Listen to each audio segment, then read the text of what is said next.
सबसे पहले हम स्टार्ट कर रहे हैं जंतु जगत। और जंतु जगत से हर साल जो क्वेश्चन आ रहे हैं वो 2 से 3 आ रहे हैं। और इनमें से सबसे ज़्यादा जो क्वेश्चन आने की संभावना है वो सबसे ज़्यादा है वर्गीकरण का आधार। सबसे पहले किसी भी जाति के जीवों की संख्या बढ़ेगी। अगर जाति के जीवों की संख्या बढ़ेगी तो सबसे पहले क्या करते हैं, जैसे अपन केमिस्ट्री में पढ़ते हैं ना, आवर्त सारणी। किसी भी चाहे तत्व हो चाहे जीव हो, जिनकी भी संख्या बढ़ती है ना, तो उनका नाम याद रखना बहुत ही कठिन होता है। अब जिनका नाम याद रखना बहुत कठिन होता है तो उनका किया जाता है वर्गीकरण। इसका मतलब है वर्गीकरण क्या होता है। आज अपनी हेडिंग ये नहीं है जैसे पादपों का वर्गीकरण, जंतुओं का वर्गीकरण, तत्वों का वर्गीकरण। यहां वर्गीकरण है जंतु वर्गीकी, एनिमल टेक्सोनोमी। इसका मतलब है वर्गीकरण है क्या, अपनी हेडिंग है जंतुओं का वर्गीकरण। और वर्गीकरण किया जाता है समानता और असमानता के आधार पर। इसका मतलब जंतुओं का समानता, उनमें क्या सिमिलरिटी है, समानता एवं असमानता के आधार पर जो बंटवारा होगा उसे बोलेंगे वर्गीकरण। और वर्गीकरण का अध्ययन जिसमें किया जाएगा, संपूर्ण अध्ययन, उसे बोलेंगे वर्गीकी। वर्गीकी बोले तो टेक्सोनोमी। इसका मतलब है वर्गीकरण एक प्रक्रिया है, जबकि टेक्सोनोमी वर्गीकरण की एक क्या है, शाखा है। सुनो, देखिए अभी धीरे धीरे जंतुओं का वर्गीकरण किया गया। सबसे पहले अरस्तु नाम का एक वैज्ञानिक था। वर्गीकरण के शुरू में उसने जंतुओं को 2 भागों में बांटा, एक तो एनेइमा और एक इनेइमा। जिनमें रक्त अनुपस्थित हो उन्हें एनेइमा, जिनमें रक्त उपस्थित हो उन्हें इनेइमा कहा गया। वो वर्गीकरण मान्य नहीं था, क्योंकि कुछ कशेरुकियों में रक्त होता है, अकशेरुकियों में होता ही नहीं। बाद में वर्गीकरण किया गया पंच जगत वर्गीकरण। इससे पहले जो वर्गीकरण था वो था देवनाम पद्धति। ये 19 और 20 दोनों एग्जाम में आई। देवनाम पद्धति में किसी भी जंतु के नाम के घटक कितने होते हैं, 2। एक तो होता है वंश और एक होता है जाति। जैसे कोई भी एग्जाम्पल ले लो, जैसे मेंढक का वैज्ञानिक नाम क्या होता है, राना टिग्रीना होता है। अब इसमें राना तो क्या है बताओ, देखिए राना तो क्या है, किसी भी नाम का, जो किसी भी जंतु के नाम का पहला भाग तो क्या होता है, वंश, और दूसरा भाग क्या होता है, जाति। नाम लिखने का एक तरीका होता है, कभी भी वंश के नाम का पहला अक्षर कैपिटल लिखा जाएगा, लेकिन जाति के अक्षर का पहला नाम क्या लिखा जाएगा, स्मॉल लिखा जाएगा। और जो नामकरण की देवनाम पद्धति दी थी वो किसने दी थी, कैरोलस लीनियस ने दी थी। एक बात बताऊं, वर्गीकरण कई प्रकार का होता है। एक तो ऐसा वर्गीकरण है जो कृत्रिम लक्षणों पे आधारित हो, उसे बोलते हैं कृत्रिम वर्गीकरण। एक ऐसा वर्गीकरण जो अपनी प्रकृति पर आधारित हो, उसे बोलते हैं प्राकृतिक वर्गीकरण। अरे एक ऐसा वर्गीकरण जो विकास पर आधारित हो, उस वर्गीकरण को क्या बोलते हैं। और जो विकास पर आधारित वर्गीकरण होता है उसे बोलते हैं जातिवर्तीय वर्गीकरण। एक बार दोबारा बताओ, बहुत इंपॉर्टेंट है। कौन सा वर्गीकरण ऐसा है जो विकास पर आधारित है, कौन सा है, जातिवर्तीय वर्गीकरण है। एक बार दोबारा बताना। देवनाम पद्धति कैरोलस लीनियस ने दी। उसने कहा कि प्रत्येक जीव के नाम के 2 भाग होते हैं, एक वंश और एक जाति। दोबारा बताओ, वर्गीकरण की सबसे छोटी इकाई कौन होती है, जाति। एक बार दोबारा, इसी में मैं यहां लिख लेता हूं, जैसे इसी में लिख लेता हूं यहां, सबसे पहले वर्गीकरण में सबसे छोटी इकाई कौन होती है, जाति। जाति की पहचान क्या होती है, कोई बताएगा, जाति की पहचान क्या होती है। ये क्वेश्चन जेठ 2020 में आया। जाति की पहचान बताओ, जाति की पहचान क्या होती है, जाति की। हाँ, एक ही जाति के वो सदस्य होते हैं जिनमें आपस में क्या हो, जनन। एक ही जाति के सदस्यों की यह पहचान है कि एक ही जाति के सदस्यों में क्या होता है, जनन। आया था ना, एक ही जाति के युग्मकों का आपस में क्या होता है, संलयन। एक घटना आई थी, आपको पता हो तो, प्लांट एम्ब्रियोलॉजी की, दीव निषेचन क्या है, एक ही जाति के युग्मकों का आपस में संलयन। ये है जाति की मेन पहचान। जाति के आगे कौन आएगा, वंश। वंश के ऊपर कुल, फिर गण, फिर वर्ग, फिर संघ, और फिर कौन आएगा, जगत। अब सुनो एक बार दोबारा बताओ। जाति, वंश, कुल, गण, वर्ग, संघ और जगत। एक बार सुनो, इसी संघ को पादपों में संघ नहीं बोलते, इसी को डिवीजन बोलते हैं, और डिवीजन को हिंदी में क्या बोलते हैं, प्रभाग, ये बोलते हैं पादपों के वर्गीकरण में। एक बार दोबारा सुनो, मैं एक नाम लिखता हूं मानव, अब इसका आप वैज्ञानिक नाम बताओ, होमोसेपियंस। अब ये बताओ, होमोसेपियंस में होमो क्या है, बोलो देखिए, होमो क्या है, वंश। बस छोटी छोटी बातें सीख लो। एक बात बताऊं, ये जो बोर्ड पे अभी बातें बता रहे हैं, इनमें से जेट में हर साल एक क्वेश्चन आ रहा है, 19 में भी आया, 20 में भी आया, अकॉर्डिंग बात ही वही करेंगे जो एग्जाम में आ रही है। अब बताना, होमो वंश है, सेपियंस क्या है, जाति। अब बताओ, मैं मानव के ऊपर आपको ये पूरी बातें समझाता हूं कि जाति, वंश, कुल, गण, वर्ग, संघ और जगत होता क्या है। अपनी जाति कौन सी, मानव की जाति कौन सी, सेपियंस। मानव का वंश कौन सा, होमो। मानव का कुल कौन सा, होमोनिडी। अरे कौन सा, होमोनिडी। मानव का गण कौन सा, मानव कौन से गण में आता है, यार रटन तोते की जैसे बैठे मत रहो। मानव आता है प्राइमेट गण में। मानव का वर्ग कौन सा है, मानव कौन से वर्ग में आता है, तैयारी बहुत ही अच्छी है आपकी। मानव आता है स्तनधारी वर्ग में। और मानव का संघ कौन सा है, कोर्डेटा। तैयारी बहुत अच्छी है आपकी, संघ है कोर्डेटा। और मानव का जगत कौन सा है, जंतु जगत। किसी एक जीव को पकड़ो और उस जीव का कर दो वर्गीकरण। ये प्रत्येक पद क्या है, ये वर्गीकरण का स्टेप है, इसे ही बोलते हैं वर्गीकरण। दोबारा बताओ, एक एग्जाम्पल मैंने लिया, उससे आपको पूरी चीज सिखाई। सबसे पहले मैंने एग्जाम्पल लिया मानव का, बहुत इजी एग्जाम्पल है, अपनी एनसीईआरटी में भी यही दे रखा है। होमो क्या है, वंश। सेपियंस क्या है, जाति। कुल कौन सा है, होमोनिडी। गण कौन सा है, प्राइमेट। वर्ग कौन सा है, स्तनधारी। संघ कौन सा है, कोर्डेटा। और जगत कौन सा है, जंतु जगत। एक बार दोबारा बताओ, अपनी हेडिंग भी क्या है, जंतु जगत। चलो भाई, अगली स्टेप पे चलते हैं। सबसे पहले वो बातें तो हमने पूरी कर ली थी, सबसे पहले पेज की जो बातें थी वो तो हमने पूरी कर ली। अब है वर्गीकरण का आधार। अपना चैप्टर का नाम क्या है, कोई बता सकता है आज, जंतु जगत। जेट में आएंगे कितने, 2 से 3। चलो भाई, स्टेप आगे बढ़ाओ। अब मैं आपको बिना देखे एक बार सभी सामने देख के बताओ, जंतुओं के वर्गीकरण का आधार क्या क्या हो सकता है, बताओ। देखिए, आपको बोले आपके सिलेक्शन का आधार क्या है, एजी, बायो और केमिस्ट्री।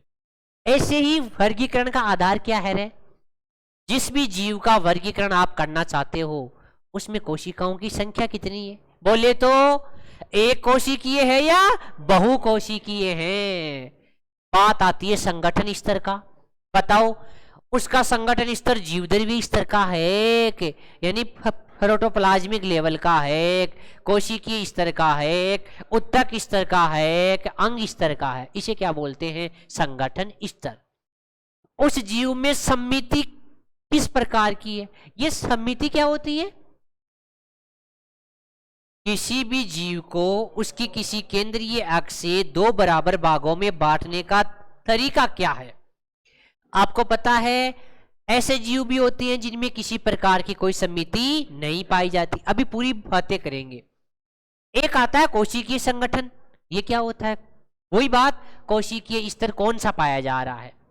अगला गुहा, इसकी बात करेंगे। बताओ गुहा क्या होती है? अपनी देह भित्ति और आहार नाल के बीच जो भी गैप होता है उसको क्या बोलते हैं? देह गुहा। एक आता है खंडी भवन, जैसे केचुआ है, कॉकरोच है, अपने जो अपन खशरुकी है उनका खशरुक दंड होता है, उसमें भी क्या पाए जाते हैं? खंडी भवन। एक के बाद एक खंड की क्या होना? पुनरावर्ती होना, इसे क्या बोलते हैं? खंडी भवन। एक क्या है? नोटोकॉर्ड। पृष्ठ रज्जु को बोलते क्या है रे? नोटोकॉर्ड। अरे क्या बोलते हैं? नोटोकॉर्ड बोलते हैं। अब दोबारा सुनना एक बार। एक है जनन स्तर, जानते हो ना जनन स्तर, एक्टोड्रम, मेसोड्रम और एंडोड्रम, ट्रिप्लोप्लास्टिक या ट्रिप्लोब्लास्टिक।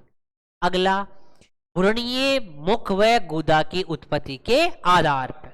अब एक एक करके मैं समझाता हूं, एक बार दोबारा बताओ। सबसे पहले 2019 में आया और 20 में भी आया। वर्गीकरण का आधार इंपॉर्टेंट है। सबसे पहले बताओ, एक बार बिना दे के सभी को बताना है, एक बार रटना नहीं है किसी को भी। वर्गीकरण के आधार क्या क्या है एक बार बोलो। सबसे पहले आराम से रटना नहीं है। सबसे पहले कोशिकाएं कितनी है, एक कोशिकीय है या बहुकोशिकीय। दूसरा बताओ संगठन स्तर कैसा है। तीसरा समिति कैसी है। चौथा कोशिकीय संगठन कैसा है। पांचवा गुहा कैसी है। छठा खंडी भवन। सातवां पृष्ठ रज्जु की उपस्थिति। आठवां जनन स्तर और नौवां भ्रूणीय मुख्य व गुदा की उत्पत्ति के आधार पर। एक एक बताता हूं। सबसे पहले इसी में मैं प्लस कर लेता हूं। सबसे पहले आपको पता कई प्राणी होते हैं जो क्या होते हैं रे? एक कोशिकीय। और एक प्राणी होते हैं बहुकोशिकीय।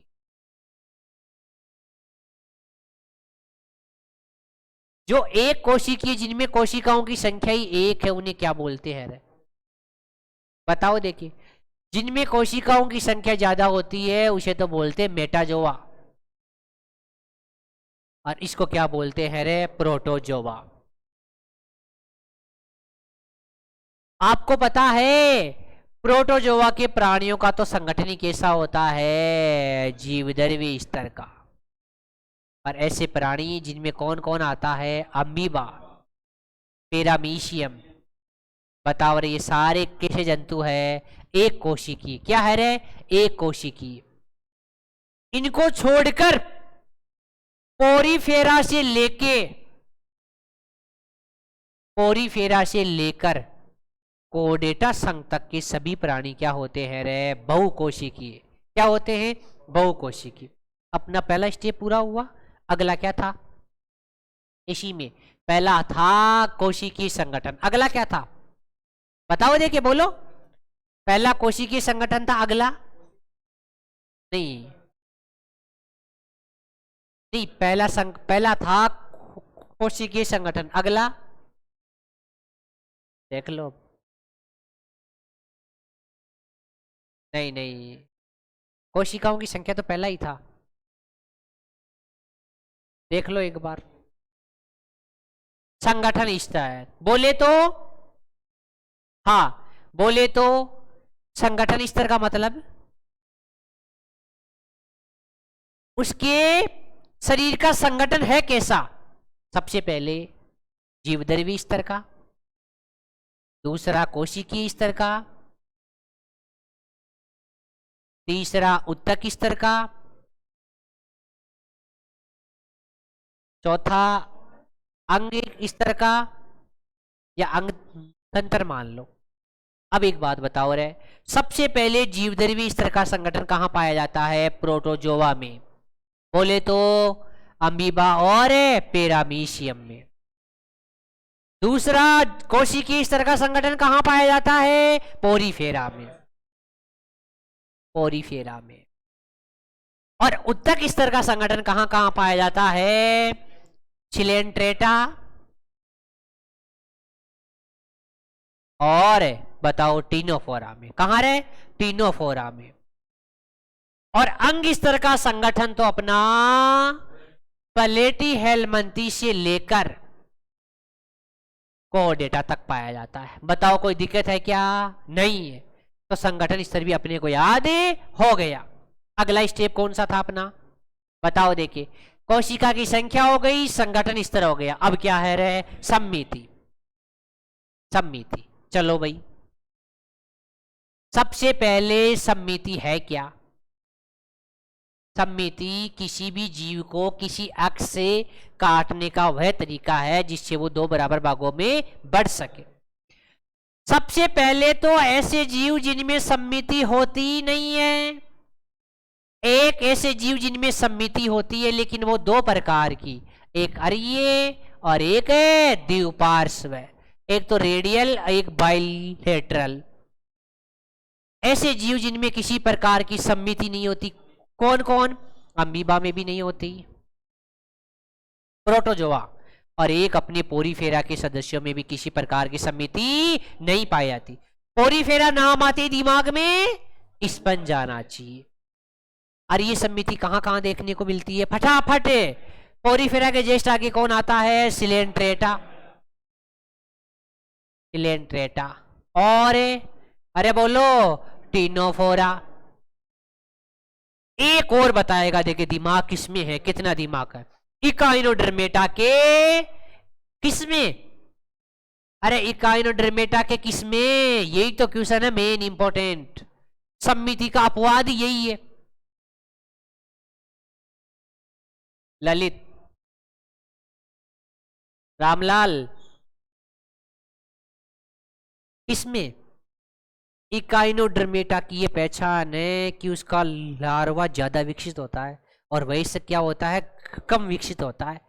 तो इसके वयस्क में तो कौन सी है? अरीय, जबकि लार्वा में कौन सी है? द्विपार्श्व। और द्विपार्श्व सम्मिति कहां से कहां तक है रे? अरे बोलो प्लेटी हेलमंथी से, अरे बताओ कहां तक है? कोडेटा तक। लेकिन इकाइनोडर्मेटा के लार्वा में कौन सी है? द्विपार्श्व है। कौन सी? द्विपार्श्व। हो गई। आज के बाद सम्मिति का क्वेश्चन गलत नहीं होना चाहिए। दोबारा बोल दो एक बार, प्रोटोजोआ और पोरीफेरा तक सम्मिति की कोई बात ही नहीं होती। सम्मिति की बात स्टार्ट कहां से होती है? सिलेंट्रेटा से। कौन सी? अरीय सम्मिति। अरीय का मतलब? अरीय का मतलब है किसी भी प्रकार की एक अक्ष से गुजर, मतलब किसी भी प्रकार की अक्ष से उसका शरीर दो भागों में बट जाए। लेकिन द्विपार्श्व सम्मिति का मतलब है पर्टिकुलर किसी एक ही अक्ष उसके शरीर को दो बराबर भागों में बांटे।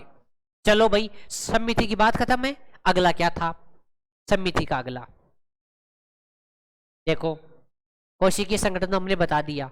अगला कौन सी है? घुआ। घुआ। चलो भाई, घुआ के बारे में बात करते हैं। घुआ बोले तो इंग्लिश में क्या बोलते हैं रे? सीलोम। क्या बोलते हैं? सीलोम। अब एक बात बताओ, जैसे ये किसी प्राणी की देह भित्ति है, क्या है रे? देह भित्ति है। आराम से पूरा दिमाग यहीं, और ये बीचों बीच कौन गुजर रही है रे? आहार नाल। ये क्या है? आहार नाल। ये पेरेन्काइमा, ये पेरिटोनियम कोशिकाएं हैं जो एक प्रकार का मीजोड्रम है। अब बताओ, ये तो मैंने क्या बताया? देह भित्ति। अरे क्या बताया? देह भित्ति। और ये मैंने क्या बताया रे? आहार नाल। और इसके बीच में जो उपस्थित है वो क्या कहलाती है? देह गुहा। क्या कहलाती है रे? देह गुहा। देह गुहा उत्पन्न कौन से स्तर से होती है रे? अरे बताओ कौन से स्तर से उत्पन्न होती है? मीजोड्रम से। और इस देह गुहा के दोनों तरफ होता भी कौन है? मीजोड्रम। तो देह गुहा दोनों तरफ से कौन से जनन स्तर से आश्रित होती है? मीजोड्रम से। बिल्कुल याद रखना, देह गुहा की उत्पत्ति किससे? मीजोड्रम से। देह गुहा के दोनों तरफ कौन सा स्तर पाया जाता है? मीजोड्रम पाया जाता है। अब बताओ रे, ये देह गुहा है ना, अपनी देह गुहा, एक बार सभी इंपॉर्टेंट बात है ये, दे गुआ के बारे में। सबसे पहले कुछ प्राणी तो ऐसे होते हैं जिनमें गुआ होती ही नहीं है। वो कौन से प्राणी आ रहे हैं? एसिलोमेट। क्या होते हैं? ए का मतलब एब्सेंट। उन प्राणियों को बोलते हैं एसिलोमेट। बताओ रे, गुआ कहां तक अनुपस्थित होती है? प्लेटी हेलमिंथेस तक। मतलब पोरीफेरा से लेकर, पोरीफेरा से लेकर प्लेटी हेलमिंथेस तक के प्राणियों में दे गुआ क्या होती है? अनुपस्थित। सबसे पहले प्रकट कौन सी होती है? कूट या आवासी गुआ। और बताओ रे, ये गुआ कहां देखने को मिलती है? एकमात्र एक संघ है। कौन सा? एसके हेलमिंथेस। अरे कौन सा संघ है? एसके हेलमिंथेस। एक गुआ तो है गुआ, मतलब एसिलोमेट गुआ होती ही नहीं है। एक कौन सी होती है? कूट गुआ। एक बात बताऊं, एक गुआ होती है कौन सी गुआ? वास्तविक गुआ। और ऐसी गुआ जिसके दोनों तरफ कौन होता है? मेसोड्रम। अब बताओ रे, ये गुआ दो प्रकार की। इसका एक नाम तो होता है साइजोसिलोम। अरे क्या होता है? साइजोसिलोम। और इसी का एक नाम क्या होता है? एंटेरोसिलोम। अरे क्या होती है? एंटेरोसिलोम। दोबारा बताओ, वास्तविक देह गुआ कितने प्रकार की? दो प्रकार की। क्या क्या नाम है? साइजोसिलोम और एंटेरोसिलोम। कहां तक बात हो गई गुआ की? एस के हेलमिंथेस तक बात हो गई। आगे बताओ कौन कौन आएगा? बोलो फटाफट। एस के हेलमिंथेस के आगे एनेलिडा, ऑर्थोपोडा और मोलस्का। दोबारा बताओ, साइजोसिलोम गुआ कौन कौन से संघ के प्राणियों में देखने को मिलती है? एनेलिड एनेलिडा, ऑर्थोपोडा और मोलस्का। बताओ एंटेरोसिलोम गुआ कहां कहां देखने को मिलती है? इकाइनोडर्मेटा, हेमिकोडेटा और कोडेटा। दोबारा बोलो, वास्तविक गुहा के प्रकार कितने? दो। कौन कौन से? साइजोसिलोम और एंटेरोसिलोम। साइजोसिलोम कहाँ कहाँ? एनेलिडा, ऑर्थोपोडा और मोलस्का। जबकि एंटेरोसिलोम कहाँ कहाँ? इकाइनोडर्मेटा, हेमिकोडेटा और कोडेटा। बात खत्म है। गुहा से रिलेटेड क्वेश्चन कभी भी गलत नहीं होगा। अगला स्टेप, अगला अपना पॉइंट क्या है? खंडी भवन। बस एक एक चीज को आप याद करते जाओ। हाँ, चलो भाई। हाँ, सबसे पहले अपन बात करते हैं खंडी भवन। ये क्वेश्चन तो है ना, खंडी भवन वाला क्वेश्चन तो इतनी बार रिपीट होगा, इतनी बार रिपीट होगा। इसको बोलते हैं फ्रेगमेंटेशन, है ना। खंडी भवन कहाँ कहाँ होता है ये देखो। सबसे पहले ऑर्थोपोडा, इससे पहले कौन आता है? एनेलिडा। और एक कहाँ होता है? कोडेटा। अब तुम है ना, तुम्हारी ये बात तो हजम हो जाएगी। क्या क्या बात हजम हो? एनेलिडा तो केचवे में लगातार क्या पाया जाता है? खंडी भवन। लगातार खंडों की क्या हो? पुनरावृत्ति। ऐसा केचवे में और अरे बताओ कॉकरोच में तो देखने को मिलता है। केचवे और कॉकरोच में तो देखने को मिलता है। अब तुम सोचोगे यार कोडेटा में कहां देखने को मिलता है? मैं बताता हूं। अपने पीछे पहले कौन होती थी? नोटोकॉड। और आज उस नोटोकॉड ने रूप धारण कर लिया किसका? वर्टिबल कोलुमन का। बोले तो कशेरु दंड का। और खशेरुक दंड में अपने पीछे की तरफ क्या पाई जाती है? खशेरुकाई। एक के बाद एक पाई जा रही है। बताओ रे, ऐसी कंडीशन यहां भी देखने को मिल रही है। एक खशेरुका के बाद क्या आ रही है? दूसरी आ रही है। तो एक प्रकार से ऐसे लग रहा है कि यहां भी क्या पाया जा रहा है? खंडी भवन। दोबारा बताओ, खंडी भवन कोडेटा में कहां देखने को मिलता है? वर्टिब्रेट में। अरे कहां? खशेरुकियों में। दोबारा बताओ, पूरे जंतु जगत में खंडी भवन कहां कहां देखने को मिलता है? एनेलिडा, ऑर्थोपोडा और एक कोडेटा में कहां? कशेरुकियों में। अगला स्टेप बताओ, अगला अपना पॉइंट है कौन सा? खंडी भवन हो गया। नोटोकॉड। चलो भाई, नोटोकॉड के बारे में बताता हूं यहीं। सुनो देखिए क्या है। ये बहुत इंपॉर्टेंट है, नोटोकॉड बहुत इंपॉर्टेंट है। सबसे पहले तो इसी नोटोकॉड इसी नोटोकॉर्ड के आधार पर जिनमें ये उपस्थित होती है उसको तो बोलते हैं कॉर्डेट, और जिनमें अनुपस्थित होती है उन्हें क्या बोलते हैं? Non chordate. अब बताओ रे, कोऑर्डिनेट संघ की मेन पहचान ही क्या है? नोटोकॉर्ड। देखो, कोई भी कोऑर्डिनेट की किसी न किसी अवस्था में नोटोकॉर्ड तो पाई जाती है। यही नोटोकॉर्ड क्या रूप धारण कर लिया रे? अरे बताओ, बताया था ना अभी, कशेरु के दंड। ये बात हुई किसकी? नोटोकॉर्ड। आप कैसे पूछे कोऑर्डिनेट और नॉन कोऑर्डिनेट को किसके आधार पर वर्गीकृत किया गया है? नोटोकॉर्ड के आधार पर। अगला बताओ, नोटोकॉर्ड जनन स्तर। सुनो देखिए, जनन स्तर का मतलब क्या है? आपको पता है, आपने खूब बार पढ़ा है, मैंने याद भी बायोलॉजी में खूब कराया है। जब भी युग्मनज बन जाता है, जाइगोट बन जाता है, वो एक द्विगुणी संरचना होती है। उसमें लगातार अब क्या होते हैं रे? समसूत्री विभाजन। और उसी का दूसरा नाम क्या है? अरे बताओ, क्या नाम है? विदलन। कोई भी युग्मनज जब भ्रूण बनाता है तो वो इन स्टेप से होकर गुजरता है, और वहां 3 प्रकार की अवस्थाएं देखने को मिलती है, एम बी जी। बोलो देखे, मोरूला, ब्लास्टूला और गेस्ट्रूला। अब सुनो रे, गेस्ट्रूला अवस्था में क्या बनते हैं रे? अरे बोलो, क्या बनते हैं? जनन स्तर। सबसे पहले बनते हैं एक्टोड्रम और एंडोड्रम। तो जिन प्राणियों में केवल 2 जनन स्तर देखने को मिले उनको तो क्या बोलते हैं? डिप्लोब्लास्टिक। अरे क्या बोलते हैं? डिप्लोब्लास्टिक। और जिन प्राणियों में 3 जनन स्तर देखने को मिले, साथ में कौन आ जाए? मीजोड्रम, तो उन्हें क्या बोलते हैं? तो हिंदी में बोलूं, एक को तो क्या बोलते हैं? द्विकोर की, और क्या बोलते हैं? त्रिकोर की। अब मैं बताऊं आपको एक बात, द्विकोर की तो है कौन कौन? सिलेंट्रेटा और टीनोफोरा। जबकि प्लेटीहेल्मिंथेस के आगे के सभी प्राणी क्या होते हैं? त्रिकोर की होते हैं। हर संघ में ये विशेषता आपको देखने को मिलेगी। अगला बताओ कौन सा है? घूर्णीय परिवर्तन की मुख व गुदा की उत्पत्ति के आधार पर। एक बात बताऊं, आपने 2 नाम सुने होंगे, ऐसे प्राणी जिनमें सबसे पहले मुख बनता हो उन प्राणियों को बोलते हैं प्रोटोस्टोमिया। क्या बोलते हैं? प्रोटोस्टोमिया। दोबारा बोलो, उनको क्या बोलते हैं? प्रोटोस्टोमिया। ऐसे प्राणी है कौन कौन? एनेलिडा, ऑर्थोपोडा और मोलस्का। जबकि ऐसे प्राणी जिनमें पहले गुदा का निर्माण होता है उन्हें ड्यूटेरोस्टोमिया कहते हैं। क्या कहते हैं? ड्यूटेरोस्टोमिया कहते हैं। और ऐसे प्राणी होते कौन कौन है? इकाइनोडर्मेटा, हेमिकोडेटा और कोडेटा। दोबारा बताओ, जनन स्तर के आधार पर प्राणियों को कितने भागों में बांटा गया है? 2। कौन कौन से? प्रोटोस्टोमिया में तो पहले बनता है मुख, और ड्यूटेरोस्टोमिया में बनता है पहले गुदा। बताओ, वर्गीकरण का आधार पूरा हुआ कि नहीं हुआ? हो गया ना? Very good. अगला स्टेप चलना देखे।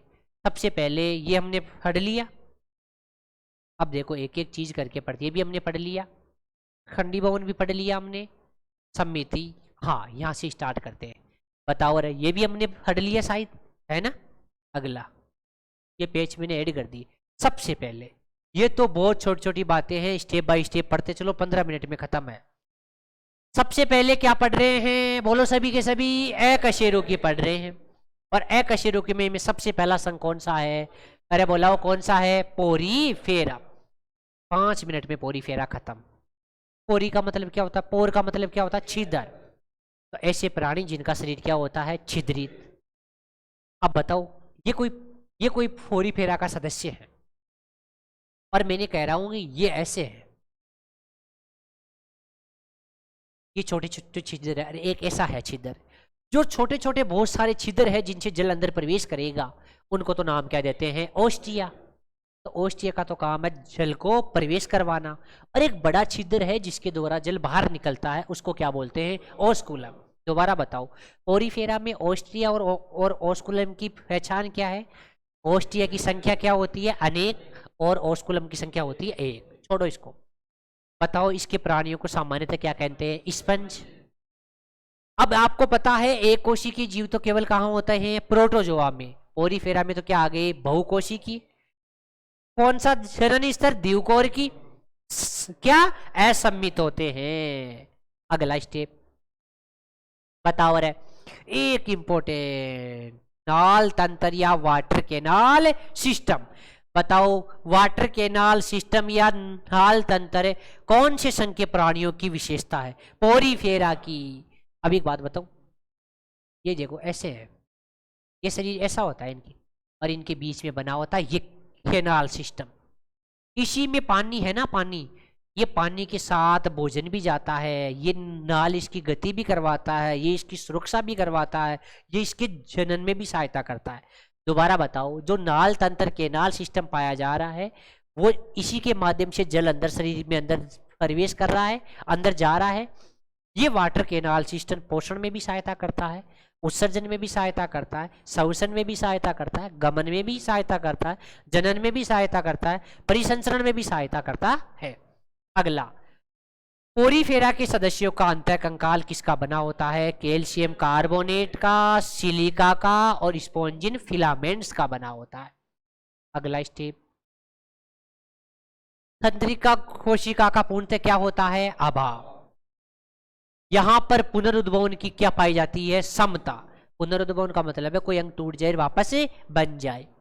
लैंगिक व अलैंगिक दोनों प्रकार का क्या पाया जाता है? जनन। इसके प्राणियों का आवास क्या होता है रे? पोरीफेरा के प्राणियों का आवास क्या होता है? समुद्री। ज्यादातर क्या होते हैं? समुद्री। ये देखो मैंने क्या बोला रे, वाटर कैनाल सिस्टम। एक होता है वाटर वेस्क्यूलर सिस्टम, एक तो वाटर कैनाल सिस्टम और एक water vascular system. Vascular system को बोलते हैं हिंदी में जल संवहन तंत्र। क्या बोलते हैं रे? जल संवहन तंत्र। अगर जल संवहन तंत्र का नाम आए ना तो वो पहचान है इकाइनोडर्मेटा की। अरे किसकी पहचान है? इकाइनोडर्मेटा की। ये बहुत फेमस क्वेश्चन है। अगर वाटर कैनाल सिस्टम बोले तो पोरीफेरा, अगर वाटर वेस्कुलर सिस्टम बोले तो इकाइनोडर्मेटा। अगला बताओ रे, इसकी मेन पहचान क्या है? कोइनोसाइट कोशिकाएं। देखो ये पोरीफेरा का सदस्य, इसके क्या पाई जाती है? कोलर कोशिकाएं पाई जाती है। कोइनोसाइट कोशिका का ही दूसरा नाम क्या है? कोलर कोशिका। इसी का दूसरा नाम क्या है? कीप कोशिका। ये क्या होती है? फ्लैजिला युक्त। इसीलिए ये किस में सहायता करती है रे? अरे बताओ, गति में सहायता करती है। अगला स्टेप बताओ, इसी में एक प्रकार की कोशिका और पाई जाती है। कौन सी? आर्कियोसाइट कोशिका। और आर्कियोसाइट कोशिका एक प्रकार की क्या है? पूर्ण सख्त कोशिका। क्या होती है पूर्ण सख्त कोशिका? ऐसी कोशिका जो एक पूरा जीव बनाने की औकात रखती है, उसे क्या कहते हैं? पूर्ण सख्त कोशिका। और इस कोशिका का काम क्या है? युग्मकों का निर्माण करना। एग्जाम्पल पे आ जाओ डायरेक्टली। कौन कौन से हैं? साइकोन, साइपा। स्पोंजिला का दूसरा नाम क्या है? सवच जलीय स्पंज। एक बात बताऊं, यही तो वो अपवाद है, नहीं तो इस पोरीफेरा के सारे सदस्य होते समुद्री। एकमात्र अपवाद कौन है? स्पोंजिला, जो क्या है? सवच जलीय स्पंज। और एक क्या नाम है? यूस्पोंजिया। ये साबुन जैसा होता है, इसको क्या बोलते हैं? भात स्पंज बोलते हैं। ये साबुन की बट्टी जैसा होता है। पोरीफेरा खत्म। कोइनोसाइट कोशिकाएं important, water canal system important, अधिकांश समुद्री इंपॉर्टेंट। सिलेंट्रेटा का दूसरा नाम है निडेरिया। इसमें कौन सी, और इसमें कौन सी गुहा पाई जाती है? सिलेंट्रॉन। इसी ने नाम क्या पड़ा? सिलेंट्रेटा। पोरीफेरा में कोइनोसाइट कोशिकाएं, तो यहां कौन सी कोशिकाएं? नीडोब्लास्ट। उसी का दूसरा नाम क्या है? नीमेटोब्लास्ट। और इसी को क्या कहते हैं? दंश कोशिका। दोबारा बताओ, चाहे नीडोब्लास्ट बोलो, चाहे नीमेटोब्लास्ट बोलो, और चाहे दंश कोशिका बोलो, बताओ रे ये काम क्या करती है? सुरक्षा का, शिकार का, और एक जगह समुद्र में स्थिर बने रहने के लिए। बताओ लक्षण बताओ, लगातार बताओ। कौन सा संगठन है? उत्तक स्तर का संगठन। कौन सा? दिवकोर की। कौन सी समिति? आर्य समिति। अगला बताओ, आहारनाल अपूर्ण है। तंत्रिका कोशिका, सबसे पहले तंत्रिका कोशिका कहां बनती है? सबसे पहले ब्रेन कहां बनता है? कहां रहे? सिलेंट्रेटा। बोले तो हाइड्रा में। कहां बनता है? हाइड्रा में। आगे चलो, श्वसन किसके द्वारा? शरीर की सामान्य सतह के द्वारा। और जो जंतु रात दिन पानी में रहता है वो किसका उत्सर्जन करता है? अमोनिया का। अगला बताओ क्या है? देवकोर की। एक बात, जेट 2021 और आईसीआर 2021 के लिए बहुत इंपॉर्टेंट है। चिलेंट्रेटा के प्राणियों में पाई जाती है क्या? बहुरूपता, बोले तो पॉलीमॉर्फिज्म। इसमें दो अवस्थाएं बनती है, एक पोलिप पर एक है मेडुसा। इतनी अच्छी तरीके से समझाऊंगा कभी भूलोगे ही नहीं। पोलिप का मतलब होता है एक पोल, और मेडुसा का मतलब होता है बरसात के दिनों में पतरी होती है वो। बिजली का पोल हमेशा क्या होता है? बेलनाकार जैसा होता है। क्या होता है? स्थानबद्ध, हमेशा एक जगह रहता है। और ये एक प्रकार की कौन सी अवस्था है? अलैंगिक अवस्था है। जबकि मेडुसा कैसी होती है? छत्राकार, स्वतंत्र जीवी होती है, हवा चलते उड़ गई। मेडुसा छत्राकार होती है, स्वतंत्र जीवी होती है। कौन सी अवस्था होती है? लैंगिक अवस्था होती है। जो पोलिप अवस्था पाई जाती है वो कौन कौन से प्राणियों में पाई जाती है? हाइड्रा। एडम्सिया का दूसरा नाम क्या है? समुद्री एनीमो। जबकि मेडुसा अवस्था पाई जाती है ऑरेलिया, उसी का दूसरा नाम क्या होता है? Jelly fish. एक बार दोबारा बताओ, पोलिप अवस्था कहाँ देखने को मिलती है? हाइड्रा। एडम्सिया का दूसरा नाम समुद्री एनीमोन। और मेडुसा कहाँ पाई जाती है? ऑरेलिया का दूसरा नाम क्या है? एक बात बताऊं, हर फिश वास्तविक फिश नहीं, ये कोई वास्तविक मछली नहीं है। अगला, पोलिप मेडुसा में बदलता रहता है, मेडुसा पोलिप में बदलता रहता है। पोलिप का मेडुसा में बदलना और मेडुसा का पोलिप में बदलना, इसको क्या कहते हैं रे? मेटाजेनेसिस। क्या बोलते हैं? मेटाजेनेसिस। ऐसा जंतु, ऐसा सिलेंट्रेटा का उदाहरण है जिसमें दोनों अवस्थाएं देखने को मिलती है, कौन सा होता है? ओबेलिया। बताओ रे, पोलिप क्या होता है? अलैंगिक, और मेडुसा क्या होता है? लैंगिक। आगे चलो, एक नाम सुना होगा आपने, कोरल, जो समुद्र की गहराई में जिन्हें बोलते हैं मूंगे की चट्टान। अरे क्या बोलते हैं? मूंगे की चट्टान। ये इंडिया में कहां देखने को मिलती है? कोरल रीफ कहां देखने को मिलता है? इंडिया में कहां देखने को मिलता है? लक्षद्वीप में देखने को मिलता है। अगला, इसके एग्जाम्पल देखो। फाइसेलिया का दूसरा नाम क्या है? पुर्तगाली युद्ध मानव। टेनेट्यूला को बोलते क्या है? समुद्री पेन। एक समुद्री फैन होता है और एक समुद्री पेन होता है। यहाँ क्या है? पी, तो यहाँ भी क्या है? पी। एक होता है गोरगोर्निया, जिसे बोलते हैं सी फेन, समुद्री व्यंजक। एक होता है हेड्रिना, जिसे बोलते हैं भरेन कोरल। और एक होता है कोरेलियम, जिसे बोलते हैं मूंगा। एग्जाम्पल 3-4 बार याद करोगे ऑटोमेटिक याद हो जाएंगे। 5 मिनट की बात हो रहा है। अगला, अगला है कौन सा रे? टीनोफोरा। टीनोफोरा सबसे छोटा संघ है। दोबारा बताओ, सबसे बड़ा संघ? बोलते जाओ। ऑर्थोपोडा। ऑर्थोपोडा के बाद मोलस्का। मोलस्का के बाद, अरे कोई बताएगा? हिम्मत है तो प्रोटोजोआ। कौन सा रे? प्रोटोजोआ। एक बार दोबारा बताओ, सबसे बड़ा ऑर्थोपोडा, फिर मोलस्का, फिर प्रोटोजोआ, सबसे छोटा कौन? इसकी कंडीशन राइबोसोम जैसी हो गई। राइबोसोम सबसे छोटा कोशिका अंग है। उसी प्रकार सबसे छोटा संघ कौन सा है? टीनोफोरा। इसकी पहचान क्या है? इसे बोलते क्या है? समुद्री अखरोट। क्या बोलते हैं? समुद्री वालनट बोलते हैं, समुद्री अखरोट बोलते हैं। इन प्राणियों के शरीर पर क्या पाई जाती है? Comb jelly. बोले तो 8 फक्समाब युक्त क्या पाई जाती है? कॉम्ब फलेटे पाई जाती है। ये इसकी मेन पहचान है, जो इसकी गति में क्या करते हैं? सहायता। उत्तर किस तरह का है? सही बात है। कौन सी है? द्विकोर की है। आहार नाल अभी तक तो क्या है? अपूर्ण। प्लेटी हेलमिंथेस तक आहार नाल क्या होती है? अपूर्ण। पाचन कैसा? एक, ये मैं आपको हिंट समझाने के लिए बता रहा हूं। जब तक आहार नाल अपूर्ण रहेगी तब तक पाचन कहां होगा? कोशिकाओं के अंदर। अब बताओ, सिलेंट्रेटा, टीनोफोरा, इन दोनों प्राणियों में पाचन बृहकोशिकीय भी होता है और अंतःकोशिकीय। मैंने क्या लिखा? Extra and intracellular. इसके एग्जाम्पल बताओ। रेक्टिनो फलाना और फ्लोरो ब्रेंकिया, दो ही एग्जाम्पल याद रखने हैं। दोनों में अंतर, सिलेंट्रेटा और टिनोफोरा के प्राणियों में क्या क्या अंतर है बताओ। इसके प्राणी अधिकांश क्या होते हैं, समुद्री। कौन सा ऐसा है सिलेंट्रेटा का जो सवज जल में पाया जाता है, जिसे पोरीफेरा का स्पोंजिला है। अरे वो तो स्पंज अलग चीज है, जैसे पोरीफेरा का सवज जलीय स्पंज है, ऐसे सिलेंट्रेटा का कोई ऐसा एग्जाम्पल बता सकते हो जो सवज जल में पाया जाता है। हाइड्रा, इकोलाई और हाइड्रा ऐसे हैं जो कहां पाए जाते हैं, सवज जल में, सवज जल में। टिनोफोरा के तो पूरे के पूरे ही क्या होते हैं, समुद्री। आज के बाद रटना खत्म, मैं बता दूंगा पूरे जंतु जगत में पूर्ण समुद्री कौन कौन है, लिख लेना। टिनोफोरा, एक भी अपवाद नहीं है, इकाइनोडर्मेटा,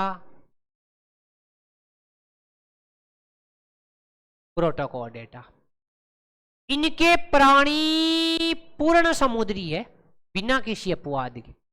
इनका आवास क्या होता है, समुद्री। दूसरा एग्जाम्पल, इनमें कौन सी कोशिकाएं, दंश। इसमें कौन सी होती है, लेसो। कौन सी कोशिकाएं, लेसो। क्या काम करती है, सुरक्षा का। इसमें जनन लैंगिक व अलैंगिक दोनों, लेकिन इसमें कौन सा, लैंगिक। इसमें एक लार्वा अवस्था बनती है जिसका नाम क्या है, सिडपिड। छोड़ो इसको, एक इंपॉर्टेंट है, जुगनू देखा होगा, जुगनू रात को चमकता है। ऐसे इसके प्राणी क्या प्रदर्शित करते हैं, जैव प्रतिदीप्ति प्रदर्शित करते हैं, मतलब प्रकाश की तरह क्या करते हैं, चमकते हैं। कब, रात में प्रकाश की तरफ फैलते हैं ये। अगला, अगला कौन सा है, बस कहानी खत्म होने वाली है। एक तरफ कौन है, प्लेटिहेल्मिन्थस, एक तरफ कौन है, एस्केहेल्मिन्थस। दोनों संग साथ साथ पढ़े जाते हैं हमेशा। प्लेटिहेल्मिन्थस का नाम प्लेटिहेल्मिन्थस क्यों पड़ा, क्योंकि ये क्या होते हैं, फ्लैट वर्म। फ्लैट वर्म बोले तो अरे क्या होते हैं, चपटे कर्मी। और इनको क्या नाम दिया जाता है, राउंड वर्म बोले तो इनको क्या नाम दिया था, गोल कर्मी।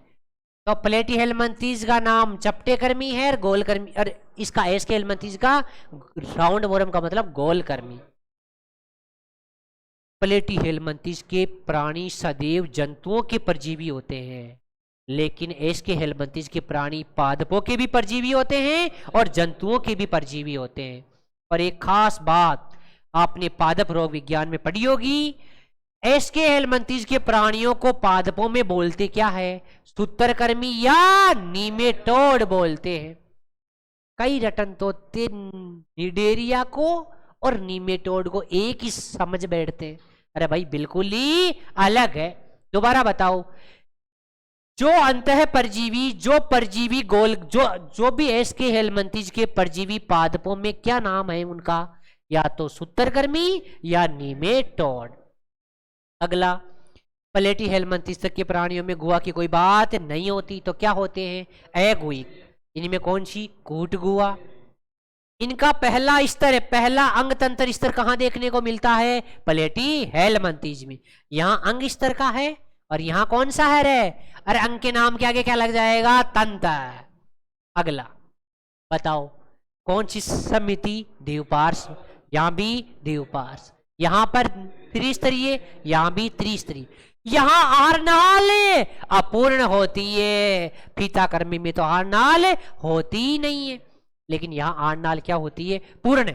और आहारनाल में एक संरचना पाई जाती है, कौन सी रे, पेशीय ग्रसनी। क्या पाई जाती है रे, पेशीय ग्रसनी। इन प्राणियों में उत्सर्जन के लिए कौन सी कोशिका, फ्लेम कोशिका बोलो। इसी का दूसरा नाम क्या होता है, ज्वाला। ज्वाला कोशिका बोलो, सोलेनोसाइट बोलो या प्रोटोनेफ्रिडिया बोलो। इसमें कौन सी होती है रे, रेनेट कोशिका। अगला बताओ रे, पाचन वही अंतः कोशिकीय और ब्राह कोशिकीय। यहां कौन सा होगा, ब्राह कोशिकीय। ये भी एक बार आपको समझा देता हूं, ये किसी प्राणी का शरीर है, ये आहारनाल है और ये उसकी कोशिकाएं हैं। आज एक बात बताओ रे, जिन प्राणियों में आहारनाल विकसित हो गई, तो उनमें भोजन का पाचन आरनाल में होगा, आरनाल के बाहर होगा? आरनाल में होगा। तो कोशिकाओं के तो बाहर ही होगा। कोशिकाओं के बाहर का मतलब कहाँ होगा? आरनाल में। इसलिए क्या नाम दिया?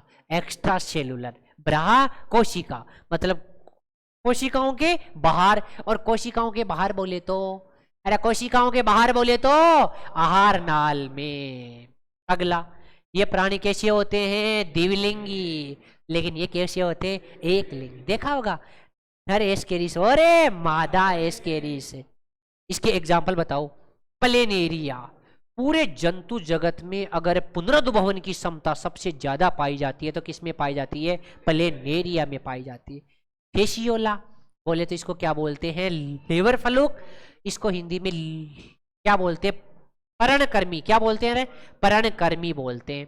इसी को लीवर फलूक या क्या बोलते हैं रे? लिप फलूक बोलते हैं। ये कहां कहां पर अपना जीवन यापन करता है? भेड़ में और घोंगे में। और एक क्या नाम सुना होगा? टीनिया। टीनिया को बोलते हैं फीताकर्मी। अरे क्या बोलते हैं? फीताकर्मी। ये कहां कहां होता है? एक तो मानव में और एक सुअर में। ये हो गए। एक एस्केहेलमिंथिस की ये पहचान होती है कि इसकी जो एपिडर्मिस होती है ना, एपिडर्मिस, उसमें केंद्र क्या होते हैं? एक से ज्यादा। इसीलिए इसको बोलते हैं सिनिशियल। अरे क्या बोलते हैं? सिनिशियल। पादपों में यही कंडीशन सीनोसाइट कहलाती है, जब एक कोशिका में केंद्र एक से ज्यादा हो। कोई बता सकता है पादपों में ऐसा एग्जाम्पल बताओ जहां केंद्र एक से ज्यादा मिलते हैं, बहुकेंद्र की अवस्था मिलती है? पादपों में ये कंडीशन कहाँ देखने को मिलती है? टेपिटम में। कहाँ देखने को मिलती है? टेपिटम में। उसको बोलते हैं सीनोसाइट। क्या बोलते हैं? सीनोसाइट। और यहाँ क्या नाम है? सिंशियल। एपिडर्मिस में केंद्र क्या होते हैं? बताओ कैसी कंडीशन? बहुकेंद्र की ये कंडीशन देखने को मिलती है। अगला बताओ, एस्केहेलमिंथिस के उदाहरण बताओ। एस्केरिस का दूसरा नाम क्या है? गोलकर्मी। एस्केरिस अपना जीवन चक्र केवल एक ही प्राणी में पूरा करता है, और वो भी किसमें? मानव में। कहां पर है? छोटे आंतर में। बुचेरिया। याद करो, हाथी पांव रोग। क्या हो रहा है? कौन सा? हाथी पांव पील पांव रोग। बताओ रे। फुचेरिया का ही एक अन्य नाम क्या है? फाइलेरिया कर्मी। बताओ ये अपना जीवन चक्र कहां कहां पूरा करता है? मादा, एक तो ह्यूमन में और एक मादा की उल्लेख से मच्छर में पूरा करता है। और यही फुचेरिया रोग क्या पैदा करता है रे? कौन सा रोग पैदा करता है? हाथी पांव या पील पांव रोग पैदा करता है। इसी में हम अगली क्लास में इसी के एग्जाम्पल और है। एक है एनसाइक्लोस्टोमा, जिसे बोलते क्या है रे? अंकुश कर्मी या हुक कर्मी बोलते हैं। एक है एंटेरोबियम, इसी का क्या नाम होता है? पिनवरम होता है। और एक चीज और पढ़ी होगी आपने, अगर बाहर के लक्षणों में देखने पर कोई जंतु अगर नर और मादा अलग अलग दिखे तो उसे बोलते क्या है? लैंगिक देवरूपता। आपको पता है मादा एस्केरिस तो क्या होती है? बड़ी, और नर एस्केरिस क्या होता है? छोटा। लेकिन नर की पूंछ में घुमाव क्या होता है? ज्यादा। अरे क्या होता है? ज्यादा। ये बाहर से देखने में इन दोनों में क्या पाया जाता है? अंतर। बताओ ऐसा कौन सा संघ है जिसके प्राणियों में लैंगिक द्विरूपता देखने को मिलती है? एस्केहेलमिंथिस के प्राणियों में देखने को मिलती है। बहुत इंपॉर्टेंट पॉइंट है। इसी, चलो भाई आज की क्लास के लिए बहुत हुआ। इसी में हम कल आगे पढ़ेंगे प्लेटीहेलमिंथिस, एस्केहेलमिंथिस के आगे क्या आता है? एनेलिडा। ये 2-3 क्लास का चैप्टर है। 2 से कितने क्वेश्चन आते हैं? 3 आते हैं। चलो भाई आगे पढ़ेंगे अगली क्लास में।